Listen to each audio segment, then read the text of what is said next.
សួស្តីអ្នកទាំងអស់គ្នាសូមស្វាគមន៍មកកាន់វីដេអូតម្រូវឆ្នោតយួនបាទសម្រាប់ថ្ងៃទី12ខែ12ឆ្នាំ2025បាទពុកម៉ែមីមីងបងប្អូនបាទសម្រាប់ថ្ងៃនេះបាទយើងក៏មាននៅតម្រូវលេខឆ្នោតយួនល្អៗសម្រាប់ធ្វើការចែកជូនទៅកាន់បងប្អូន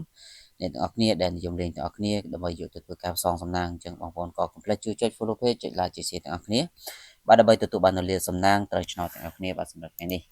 ចឹងយើងកុំឲ្យខាត់ពេលយូរពុកម៉ែមីមីយើងចូលទៅកាន់តម្រូវយើងតែម្ដងទៅបាទសម្រាប់ម៉ោង10កន្លះបាទពុកម៉ែមីមីបងប្អូនទាំងអស់គ្នាបាទសូមធ្វើការយកខ្ទង់ខ្សែនិងខ្ទង់5បាទសម្រាប់ធ្វើការផ្សងសំណាងបាទសម្រាប់ខ្ទង់ខ្សែយើងបូកខ្សែ1ខ្សែ2បាទលេខនៅពក A B C D ហើយចំណែកខ្ទង់5យើងយក52និង53បាទសម្រាប់ពុកម៉ែមីមីដែលចង់បានលេខល្អលេខពិសេស VIP ម៉ោង1កន្លះបងប្អូនអាចធ្វើការឆាតជួបពេលទាំងអស់គ្នាបានគឺខ្ញុំបាទមានលេខល្អចែកជូនទៅកាន់បងប្អូនហើយសេវាត្រឹមតែ5នាទីបាទឆ្នោតចេញចំទើបយកសេវាបាទហើយសម្រាប់ម៉ោង4កន្លះក៏ដូចគ្នាបងប្អូនដែលចង់បានលេខល្អកុំភ្លេចធ្វើការឆាតចូលប្រអប់សារបាទដើម្បីយកលេខទៅធ្វើការផ្សងសំណាងបាទ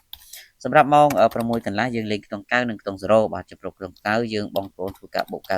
96បាទហើយចំណែកខ្ទង់0យើងយក01 02បាទធ្វើការលេងនៅពួក ABCD សម្រាប់ម៉ោង6កន្លះ